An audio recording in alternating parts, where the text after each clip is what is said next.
आप सभी को मेरा जय मसीह की। हिंदी बाइबल स्टडी ग्रुप के माध्यम से संचालित इस पुस्तकवार अध्ययन की श्रृंखला में आप सभी विश्वासी अध्ययनकर्ता मसीही भाई बहनों का मैं स्वागत करता हूं। मैं जबलपुर से जॉनसन। परमेश्वर ने मनुष्य को अपने समान पवित्र रहने के लिए आदम हव्वा को पवित्र सृजा था, ताकि परमेश्वर अपनी सृष्टि की संगति कर सके। अर्थात उसकी सृष्टि क्या है? मनुष्य, आदम हव्वा। तो उनकी संगति करने के लिए परमेश्वर ने उनको अपने समान पवित्र सृजा था। लेकिन पाप के आने के कारण आदम हव्वा ने परमेश्वर के इस पवित्र स्वरूप को खो दिया था। तो मनुष्य को पाप से छुटकारे के लिए अर्थात पवित्र बनाने के लिए परमेश्वर ने यीशु मसीह को इस जगत में भेजा था, जो कि निष्पाप था और परमेश्वर के योजना और नियम के अनुसार निष्पाप मेमने के प्रायश्चित बलिदान के द्वारा ही हमारा उद्धार हुआ है। मनुष्य को पवित्र बनाने के लिए अर्थात पाप से उद्धार प्राप्त करने के लिए परमेश्वर ने अब्राहम, इसाक और याकूब के वंशज को पूरी पृथ्वी में से चुन लिया था। परमेश्वर ने उनको इज़राइल नाम भी दिया और परमेश्वर ने इज़राइलियों के साथ वाचा भी बांधी। क्या वाचा बांधी? कि यदि तुम निश्चय मेरी आज्ञा मानोगे और मेरी वाचा का पालन करोगे तो सब लोगों में से तुम ही मेरा निज धन ठहरोगे। समस्त पृथ्वी तो मेरी है और तुम मेरी दृष्टि में याजकों का राज्य और पवित्र जाति ठहरोगे।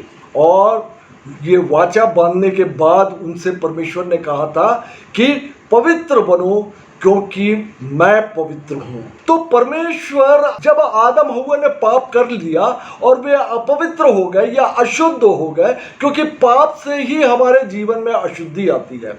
इन बातों को हम आगे देखेंगे। और पाप आगमन के कारण जो अशुद्धि आ गई थी, परमेश्वर अब अपनी सृष्टि को अर्थात इस मानव जगत को पवित्र बनाना चाहते हैं। इसलिए उन्होंने कहा पवित्र बनो क्योंकि मैं तुम्हारा परमेश्वर पवित्र हूं। क्यों पवित्र बनो? ताकि परमेश्वर मनुष्य की अपनी सृष्टि की संगति कर सके, जैसे कि पाप आगमन के पहले परमेश्वर आदम हव्वा से ठंडे समय में मिला करते थे, क्योंकि परमेश्वर भी पवित्र है और आदम हव्वा भी अपने पाप करने के पहले वे पवित्र थे। पहला कुरिन्थियों उसका 15 अध्याय और 22वें वचन में पाया जाता है कि जैसे आदम में सब मरते हैं वैसे ही मसीह में सब जिलाए जाएंगे, क्योंकि बाइबल बतलाती है कि पाप के कारण ही मृत्यु आई। तो यदि यह पाप जो आदम हव्वा के द्वारा हुआ, यह जनरेशन टू जनरेशन चला आ रहा है और आज भी मनुष्य जो पापी है, जब तक परमेश्वर उसको शुद्ध न ठहराए या परमेश्वर ने एक प्रावधान दिया कि यीशु मसीह के प्रायश्चित बलिदान पर विश्वास करने के द्वारा मनुष्य शुद्ध ठहरता है या निष्पाप ठहरता है और वह स्वर्ग राज का अधिकारी होता है, या वह परमेश्वर की संगति करने के लिए स्वर्ग में उठा लिया जाता है। तो पहला कुरिन्थियों में जैसा बतलाया कि जैसे आदम में सब मरते हैं वैसे ही मसीह में सब जिलाए जाएंगे। पहला कुरिन्थियों उसका 15 अध्याय और उसका 45 से लेकर 49वें वचन में पाया जाता है कि प्रथम मनुष्य अर्थात आदम जीवित प्राणी बना और अंतिम आदम अर्थात यीशु मसीह। प्रथम मनुष्य अर्थात आदम जीवित प्राणी बना और अंतिम आदम जीवनदायक आत्मा बना, परंतु पहले आत्मिक ना था। कौन? आदम। पर स्वाभाविक था, पर इसके बाद आत्मिक हुआ।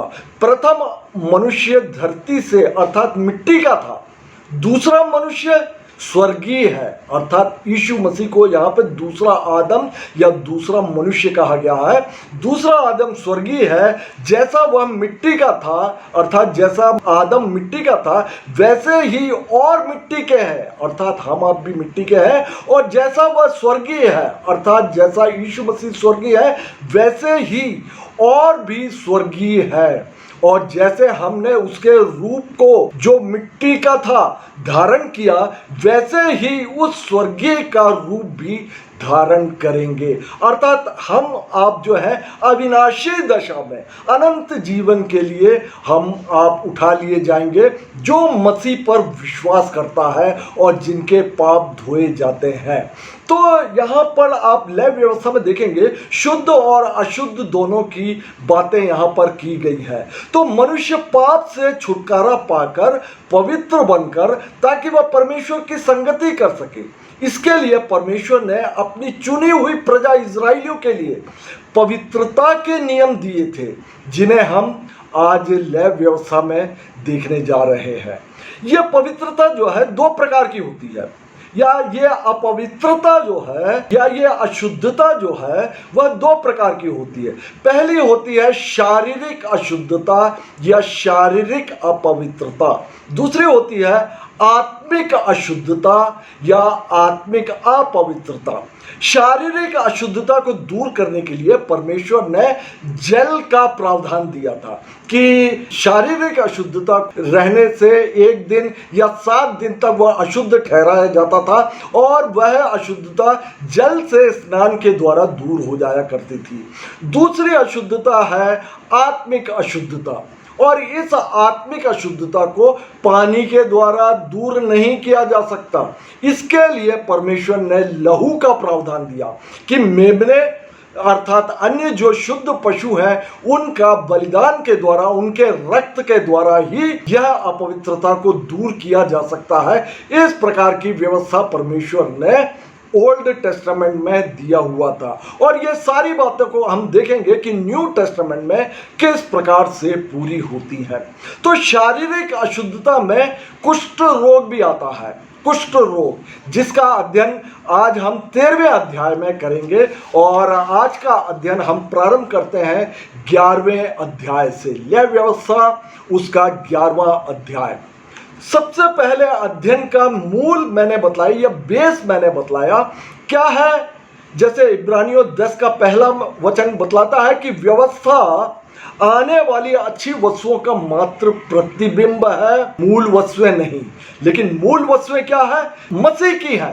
तो व्यवस्था अर्थात पुराना नियम, क्योंकि पुराने नियम में ही तो व्यवस्था दी गई है, और पुराना नियम वह प्रतिबिंब है, छाया है, लेकिन मूल वस्तुएं वह मसीह की है।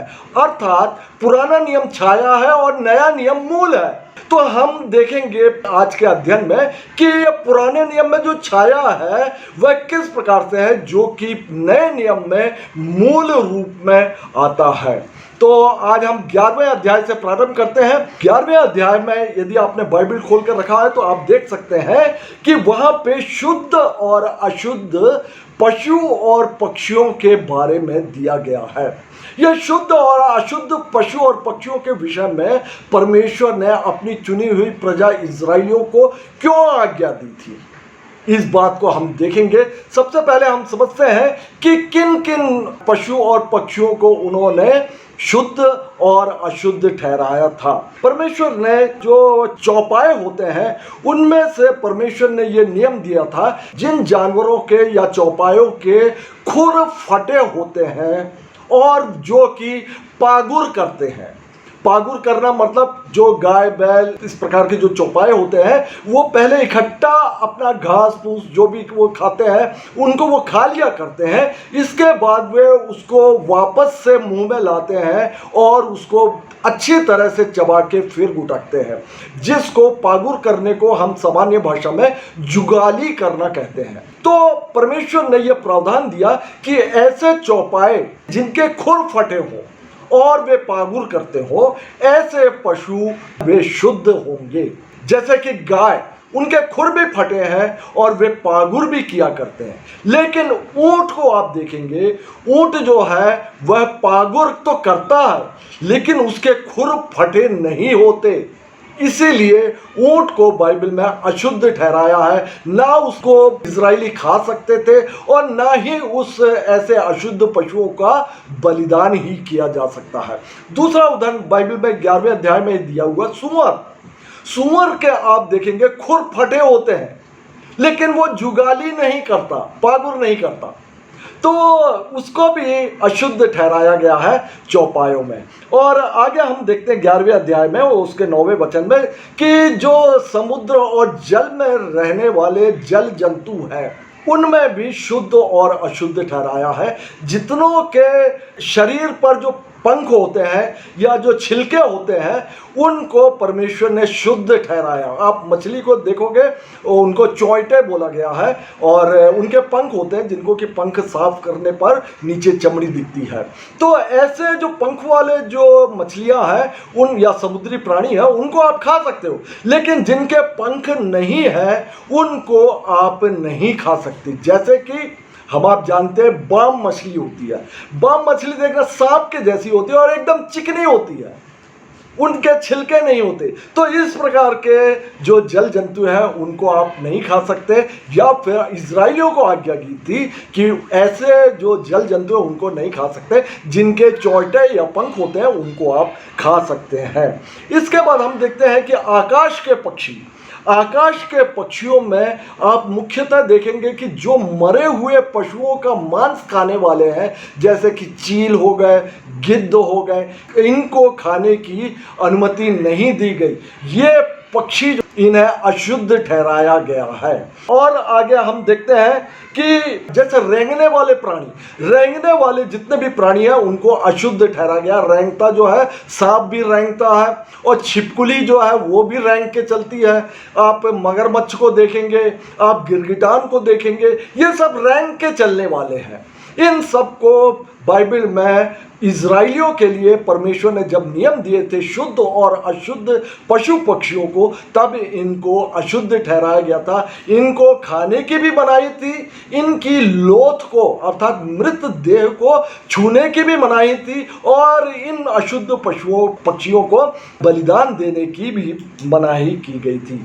और हम देखेंगे कि ये परमेश्वर ने ओल्ड टेस्टामेंट में अपनी चुनी हुई प्रजा इजराइलियों के लिए क्यों ये शुद्ध और अशुद्ध पशु और पक्षी ठहराए थे।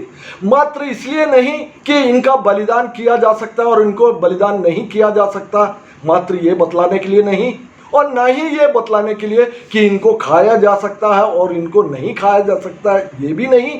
मैंने अभी आपको बतलाया कि जो पुराना नियम है वो छाया है, मूल रूप में वो नया नियम है। तो हम आप प्रेरितों के काम उसका 10वां अध्याय और 9 से लेके 16वें वचन को मैं पढ़ने जा रहा हूं। आप देखेंगे वहां पर इस बात को वहां पे स्पष्ट किया गया। ओल्ड टेस्टामेंट में परमेश्वर ने बोला था इजराइलियों के लिए कि जब उन्होंने वाचा बांधी थी कि समस्त पृथ्वी तो मेरी है, समस्त पृथ्वी की जातियां तो मेरी है, लेकिन मैंने अब्राहम, इसाक और याकूब के वंशज इजराइलियों को मात्र चुना हुआ समस्त पृथ्वी में से। अब इनको परमेश्वर ने पवित्र ठहराना परमेश्वर चाहते थे, लेकिन बाकी जो जातियां थी वे अशुद्ध जातियां थी, वे अशुद्ध ठहराए गए थे क्योंकि वे मूर्ति पूजा और अन्य घृणित काम वे किया करते थे।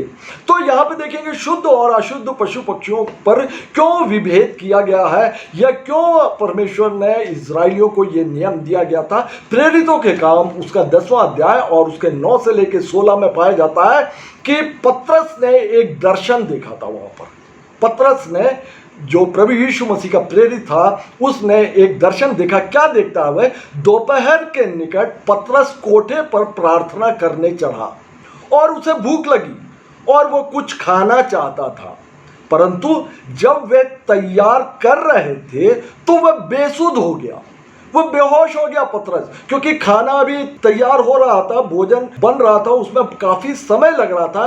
भूख लगते लगते पतरस जो है वह बेहोश हो गया और उसने देखा कि आकाश खुल गया और एक पात्र बड़ी चादर के समान चारों कोनों से लटकता हुआ पृथ्वी की ओर उतर रहा है, जिसमें पृथ्वी के सब प्रकार के चौपाए और रेंगने वाले जंतु और आकाश के पक्षी थे। सब प्रकार के जो घृणित थे वह उसने आकाश से उतरते हुए देखा। मैंने बतलाया अभी कि रेंगने वाले जंतु जो होते हैं वो घृणित होते हैं। पृथ्वी के सब प्रकार के चौपाए और रेंगने वाले जंतु, आकाश के जो घृणित पक्षी थे वो भी थे। और उसे एक ऐसा शब्द सुनाई दिया कि हे पतरस, उठ, मार के खा।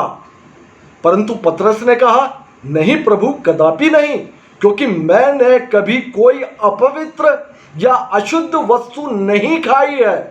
पतरस भी क्योंकि यहूदी थे और वो यहूदियों के नियम वो जानते थे कि ओल्ड टेस्टामेंट में परमेश्वर ने शुद्ध और अशुद्ध पशु पक्षियों के बारे में बतलाया है। और तब पतरस बोलता है कि नहीं प्रभु, इन सब में तो पूरी घृणित वस्तुएं हैं या घृणित जानवर पशु और पक्षी है, मैं इनको नहीं खा सकता। लेकिन परमेश्वर की ओर से आवाज सी, उठ मार के खा। फिर दूसरी बार उसे शब्द सुनाई दिया कि जो कुछ परमेश्वर ने शुद्ध ठहराया है उसे तू अशुद्ध मत कह। 3 बार ऐसा ही हुआ, तब तुरंत वह पात्र आकाश पर उठा लिया गया।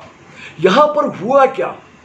यहां पर यह हुआ कि जो छाया थी पुराना नियम, उसमें परमेश्वर ने जिन वस्तुओं को या जिन चौपायों को, जानवरों को, पशु पक्षियों का अशुद्ध ठहराया था, खाने के लिए मना किया था, उसको परमेश्वर नए नियम में आके बोल रहा है कि आप उसको खा सकते हैं। पतरस को बोला उठ और उसको मार के खा। यहां पर जो अशुद्ध और शुद्ध जो ओल्ड टेस्टामेंट में थे, मैंने आपको बताया कि अशुद्ध अन्य जातियों को माना गया और शुद्ध परमेश्वर की जो प्रजा है या इजरायली है उनको शुद्ध ठहराया गया था। अब नए नियम में आके क्योंकि यीशु मसीह का बलिदान हो चुका है, अब मात्र एक चुनी हुई प्रजा नहीं, यहूदी या इजरायली नहीं, पहले तो पृथ्वी की समस्त जातियों में से परमेश्वर ने इजरायलियों को चुन लिया था, लेकिन अब ऐसा नहीं है। समस्त पृथ्वी को परमेश्वर ने चुन लिया है कि अब जो यीशु मसीह के प्रायश्चित बलिदान पर विश्वास करेगा वह उसकी या परमेश्वर की संतान कहलाएगा। तो यहाँ पर हम देखते हैं कि परमेश्वर ने यही बात यहाँ पे पतरस पर प्रकट की थी कि अब शुद्ध और अशुद्ध कुछ भी नहीं रहेगा, जैसा कि ओल्ड टेस्टामेंट में था। अब न्यू टेस्टामेंट में आके ये जो छाया थी वह पूरी होती है।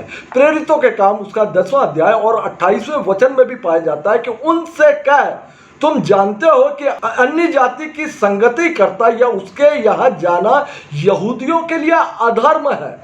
यहूदी जो है अन्य जातियों से कोई भी प्रकार का लेन देन, व्यवहार, खान पान नहीं रखते थे। इसी बात को यहाँ पर कहा गया, परंतु परमेश्वर ने मुझे बताया है कि किसी मनुष्य को अपवित्र या अशुद्ध ना कहूं। तो इस दर्शन के द्वारा परमेश्वर ने जो पुराना नियम था वह नया नियम बन गया। क्या नया नियम बन गया? अब पृथ्वी का कोई भी मनुष्य परमेश्वर के लिए अशुद्ध नहीं है, लेकिन जो यीशु मसीह के प्रायश्चित बलिदान पर विश्वास करता है वही शुद्ध ठहरता है या वही परमेश्वर की संतान ठहरती है। ले व्यवस्था और उसके 11वें अध्याय 44वें और 45वें वचन को मैंने पहले ही बतलाया था कि परमेश्वर ने अपनी चुनी प्रजा को बोला था कि पवित्र बनो क्योंकि मैं पवित्र हूं। और यही पवित्रता की दशा, शारीरिक और आत्मिक पवित्रता की दशा को भी परमेश्वर ने नए नियम में बतलाया था कि तुम परमेश्वर का मंदिर हो, अर्थात हमारा शरीर और हमारी आत्मा, यहाँ पर परमेश्वर निवास करना चाहता है। वो आदम हुआ के जैसे आज जीवित हमारे साथ संगति करना चाहता है। और जो मृत्यु के बाद भी हम देखेंगे कि जब हम स्वर्ग में उठा लिए जाएंगे तो अनंत समय के लिए हम आप परमेश्वर की संगति करेंगे। अब हम देखते हैं 12वें अध्याय में। 12वें अध्याय में आप देखेंगे प्रसूता का शुद्धिकरण दिया हुआ है, अर्थात जो स्त्री गर्भवती होती है और उनकी डिलीवरी के बाद में कुछ शुद्धता के नियम दिए गए थे। डिलीवरी के बाद में क्योंकि रक्त का बहाव होता है तो रक्त के बहने से स्त्री को वहाँ पे अशुद्ध ठहराया गया है पुराने नियम में। और अनेक अन्य जातियों में भी इसको आप देखेंगे, मासिक धर्म के दौरान जो स्त्री का रक्त बहता है उससे वो स्त्रियां कुछ समय के लिए, 7 दिन के लिए वे रसोई घरों में नहीं जाती या अन्य लोगों के बिस्तर पर नहीं लेटते। इस प्रकार के वे आज भी अशुद्ध ठहरती हैं। यही बात पुराने नियम में परमेश्वर ने इजरायलियों के स्त्रियों के लिए जो प्रसूता के शुद्धिकरण के विषय में आज्ञा दी थी। इस बात को आप देखेंगे ले व्यवस्था 12वें अध्याय के 8वें वचन में लिखा है, जिस स्त्री के लड़का या लड़की उत्पन्न हो उसके लिए यही व्यवस्था है। और यदि उसके पास भेड़ या बकरी देने की पूंजी ना हो तो पंडुकी या कबूतरी के 2 बच्चे, एक तो होम बलि और दूसरा पाप बलि के लिए दें और याजक उसके लिए प्रायश्चित करे, तब वह शुद्ध ठहरेगी। ये पुराना नियम छाया है। इस बात को परमेश्वर ने अपनी चुनी हुई प्रजा को नियम दिया था कि एक प्रसूता का शुद्धिकरण किस प्रकार से होगा। यहाँ पर आप देखेंगे परमेश्वर ने नियम दिया था कि जो एक व्यक्ति अमीर नहीं है, जो चौपायों का गाय, मेमना, बकरी, भेड़ इनका बलिदान देने की स्थिति नहीं है, ऐसे गरीब लोग वे कबूतर या पंडुकी का बलिदान, जो कि बहुत कम कीमत में आता था। एक कबूतर की वैल्यू क्या है? तो इस प्रकार के जो पक्षी हैं उनका आप बलिदान दे सकते हो। इस प्रकार का नियम पुराने नियम में प्रसूता के शुद्धिकरण के लिए ठहराया था। इस बात को आप देखिएगा लूका रचित सुसमाचार और उसके 2 अध्याय और उसके 22 और 24वें वचन में, वहां पर यीशु मसीह की माता मरियम के लिए किस दिया गया है। और इस बात से हम कुछ बातों को समझने की भी कोशिश करेंगे। लिखा हुआ है, जब मूसा को व्यवस्था के अनुसार उनके शुद्ध होने के दिन पूरे हुए, माता मरियम के शुद्ध होने के दिन पूरे हुए, तो वे उसे यरूशलेम में ले गए। माता मरियम को यरूशलेम में ले गए कि प्रभु के सामने लाए और प्रभु की व्यवस्था के वचन के अनुसार, व्यवस्था के वचन के अनुसार जो ओल्ड टेस्टामेंट में मूसा को दिया गया था, जो कि लेव व्यवस्था 12वें अध्याय में प्रसूता के शुद्धिकरण के विषय में बतलाया गया, उस वचन के अनुसार पंडुकों का एक जोड़ा या कबूतर के 2 बच्चे लाकर बलिदान करें। माता मरियम, उनके जो सांसारिक पति थे वे कौन थे? बढ़ई थे। ये जो पंडुकी और कबूतर के बलिदान की बात माता मरियम के लिए की गई है, इससे हम समझ सकते हैं कि माता मरियम या जोसेफ अर्थात यीशु मसीह का जो परिवार था वो कितना अधिक गरीब था। गरीब परिवार में यीशु मसीह, निर्धन परिवार में यीशु मसीह पैदा हुए थे। अब हम देखते हैं 13वां अध्याय।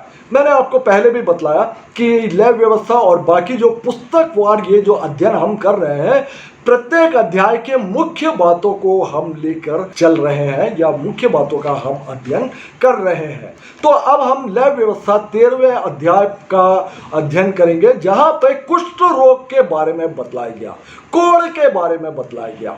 और कोढ़ के विषय में लेव व्यवस्था 13 अध्याय में पाया जाता है कि फिर यहोवा ने मूसा और हारून से कहा, यहोवा ने मूसा और हारून से कहा, जब किसी मनुष्य के शरीर के चमड़े में सूजन या पपड़ी या फूल हो, फूला हुआ हो, सूजा हुआ हो, इससे उसके चर्म में कोढ़ की व्याधि सा कुछ दिखे, तो उसे हारून याजक के पास या उसके पुत्र जो याजक हैं उनमें से किसी के पास ले जाए।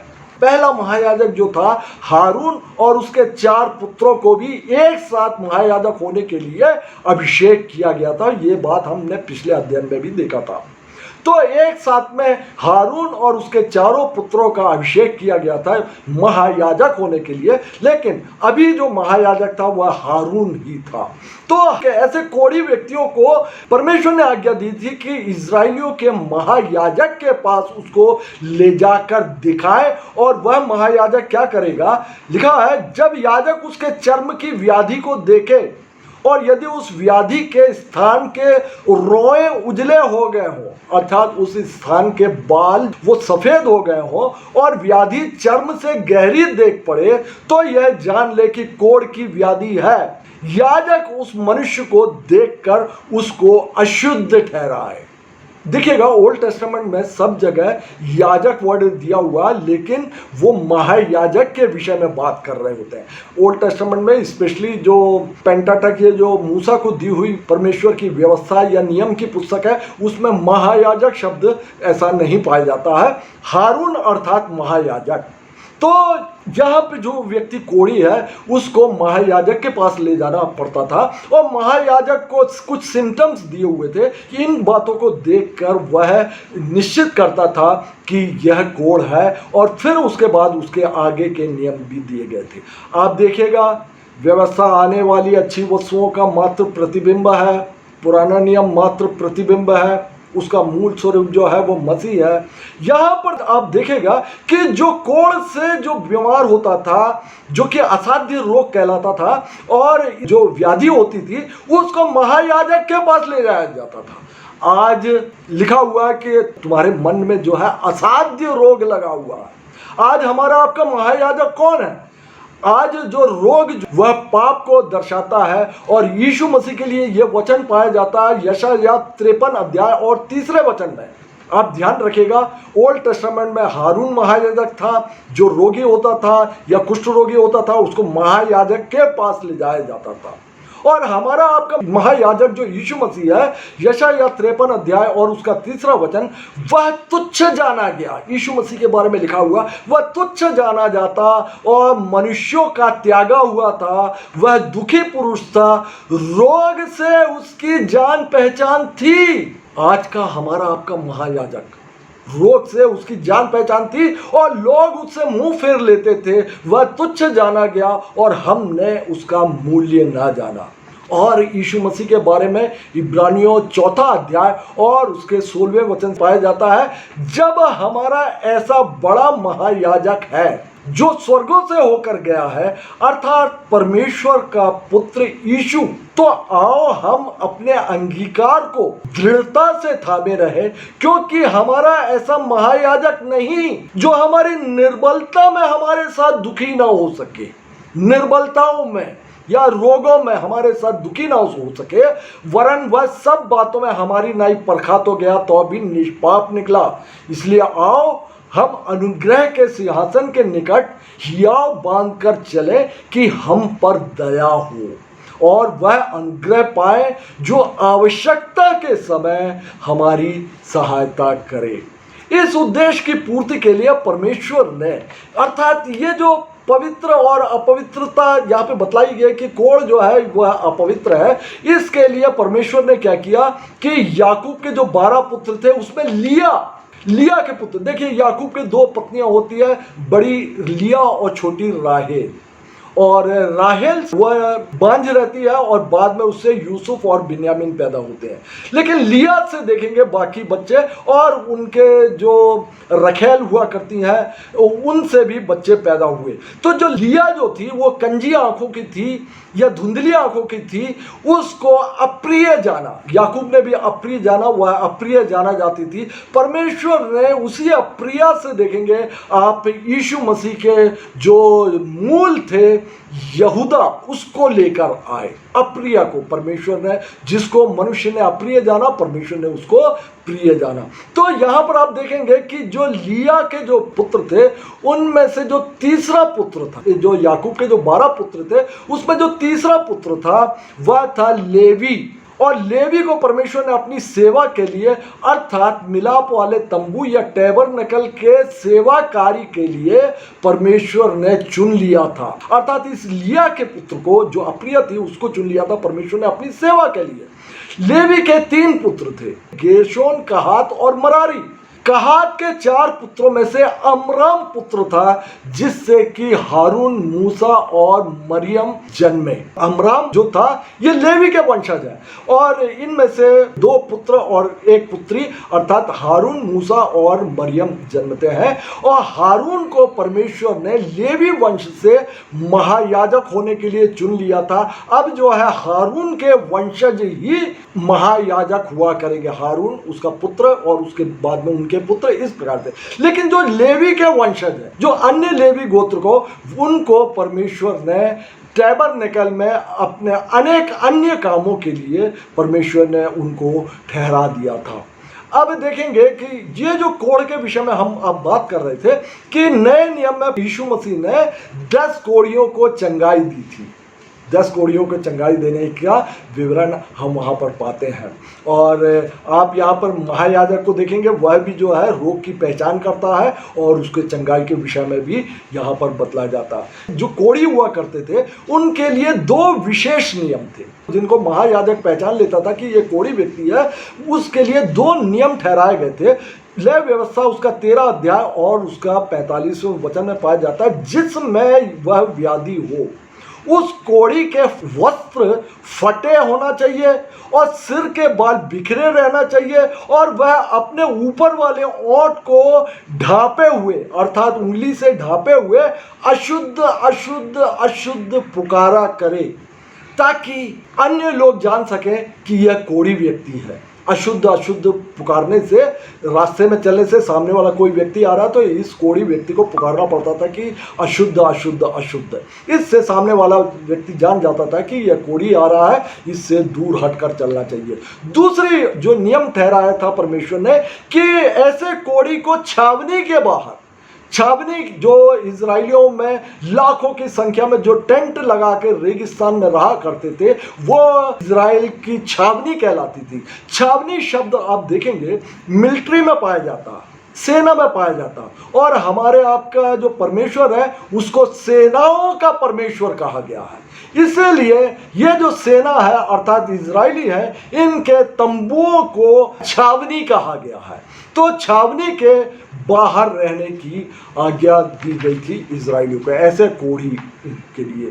कोढ़ जो है पुराने जमाने से ही आप देखेंगे, कोढ़ को परमेश्वर की ओर से पाप के एवज में दिया गया दंड माना जाता था। कोढ़ को कि ये व्यक्ति जरूर इसने पाप किया है, इसीलिए परमेश्वर की ओर से इसे कोढ़ी बना दिया गया है। इसका आप उदाहरण देख सकते हैं, मरियम ने जब मूसा का विरोध किया था तब वह कोढ़ी हो गई थी और उसको छावनी के बाहर 7 दिनों तक रहने की आज्ञा दी गई थी। इसी प्रकार का एक और के वजह से बोला जाता है कि ये परमेश्वर की ओर से दिया हुआ होता है। कोढ़ जो रोग है, इसको आप एक उदाहरण में देख सकते हैं, दूसरा इतिहास और उसके 26वें अध्याय और उसके 16, 19 और 20वें वचन में, जहां पर राजा उज्जियाह के बारे में बतलाया गया है। लिखा हुआ है, जब वह अर्थात राजा उज्जियाह सामर्थ्य हो गया तब उसका मन फूल उठा और उसने बिगड़ कर अपने परमेश्वर यहोवा का विश्वासघात किया।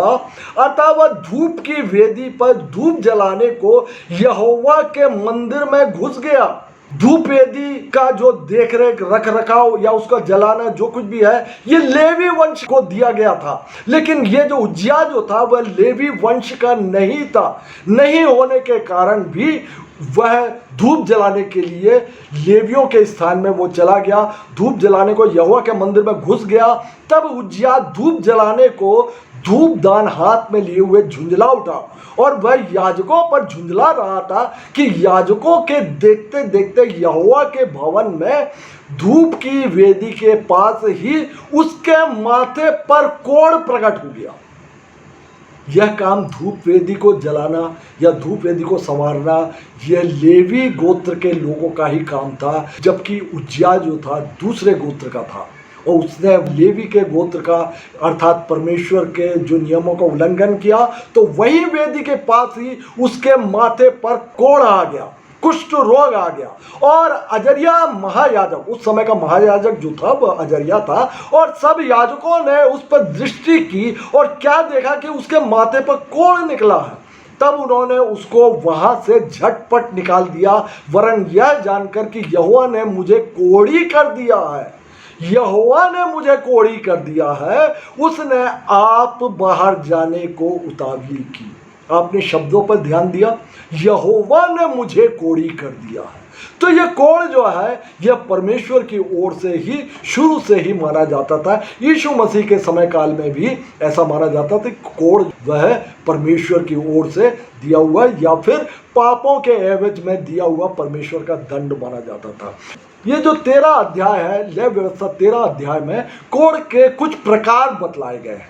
मैं उन प्रकार को बहुत छोटे छोटे रूप में मैं आपको बतला दूं ताकि थोड़ा सा आपको ध्यान रहे, विशेष बात नहीं है, फिर भी कोढ़ कितने प्रकार के बाइबल में बतलाए गए हैं इस बात की जरूर जानकारी यहाँ पर मिलती है।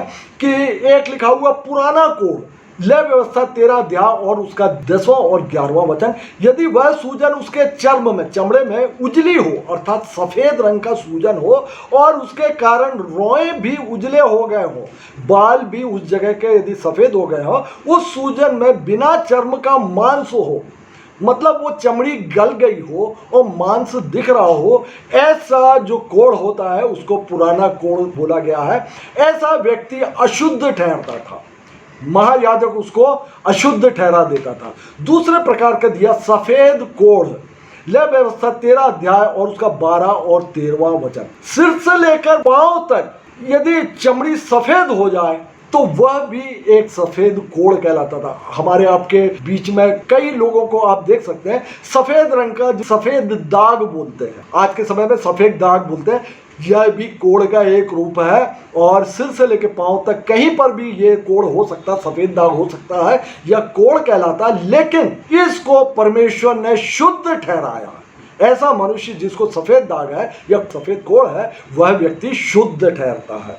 तीसरा प्रकार है फोड़े के स्थान में कोढ़, यदि फोड़ा हो गया और वह पूरी तरह ठीक नहीं होता है, वहाँ पे थोड़ा बहुत गलन टाइप का रह जाता है, लय व्यवस्था 13 अध्याय और उसके 18 से लेकर 23वें वचन में वहाँ पर इस प्रकार के फोड़े के स्थान के कोढ़ को बतलाया गया है कि यदि शरीर पर यदि फोड़ा हो जाए और ठीक होने पर उस स्थान पर चमड़ी का रंग यदि सफ़ेद या लाल हो जाए और सूजन हो और उस जगह का रोया भी या बाल भी जो है वो सफ़ेद हो जाए तो और वह फैलता जाए, तो ऐसे कोढ़ उसको ठहरा दिया जाता था और ऐसा व्यक्ति भी अशुद्ध ठहरता था। अगले जो चौथे प्रकार का कोढ़ जो लय व्यवस्था 13 अध्याय में मिलता है कि जलने के स्थान पर कोढ़, लय व्यवस्था उसका 13 अध्याय 24 से लेकर 28वें वचन में यह मिलता है कि यदि जले हुए स्थान में बिना चमड़ी का लाल या सफ़ेद सूजन हो, बिना चमड़ी का लाल या सफ़ेद सूजन हो और वहाँ के बाल भी यदि सफ़ेद हो गए तो वह कुष्ठ रोगी माना जाता था। और ऐसा व्यक्ति भी जिसका जले हुए स्थान पे कुष्ठ रोग था, अशुद्ध माना जाता था। और फिर देखते हैं कि सिर का कोढ़, तो यह पाया जाता है लय व्यवस्था 13 अध्याय और उसके 29 से लेकर 37वें वचन में कि स्त्री के सिर पर या पुरुष के सिर या दाढ़ी के बालों के बीच, अर्थात जहाँ पे बाल पाए जाते हैं वहाँ पर यदि चमड़ी गहरे रंग की हो जाए और उस स्थान के बाल भूरे रंग के हो जाए और पतले हो जाए, बाल पतला हो जाए, भूरा हो जाए उस स्थान का और चमड़े का रंग गहरा हो जाए बालों के बीच में, तो वह भी कुष्ठ रोग माना जाता था। ऐसे व्यक्ति को भी अशुद्ध ठहराया जाता था। और यदि सिर के बाल यदि झड़ जाए अर्थात गंजा हो जाए, वो कोढ़ नहीं कहलाता था, उसे गंजा ही बोला करते थे क्योंकि सिर के बाल झड़ गए हैं। लेकिन जहाँ पर सिर या दाढ़ी में चमड़ी का रंग गहरा हो जाए और वहाँ के बाल जो है भूरे हो जाए उतनी जगह के और बाल जो है पतले हो जाए, तो वह व्यक्ति कोढ़ी कहलाता था और ऐसा व्यक्ति अशुद्ध ठहरता था। वस्त्रों में जो कपड़े जो पहनते थे, कपड़े जो है 2 प्रकार के कपड़े विशेष से पहनते थे, 2 नहीं 3 प्रकार कह सकते हैं आप कि एक कॉटन का कपड़ा, दूसरा उलन ऊनी कपड़ा, तीसरा चमड़े के कपड़े। तो विशेषकर ऊन और चमड़े के कपड़ों के विषय में यहाँ पर दिया हुआ है लय व्यवस्था 13 अध्याय और उसका 47 से लेके 59वें वचन तक। ऊनी कपड़े या चमड़े से बनी हुई कोई भी वस्तु में कोढ़ के लक्षण दिखाई दें तो वह गलित कोढ़ कहलाया जाता था। ये सब प्रकार के कोढ़, अलग अलग प्रकार के कोढ़ लय व्यवस्था 13 अध्याय में दिया गया है। आगे हम अगले वीडियो में लय व्यवस्था 14 अध्याय से हम अध्ययन करेंगे। तब तक के लिए प्रभु यीशु मसीह की शांति और सुरक्षा आप सबों के मध्य में वास करें। Praise the Lord.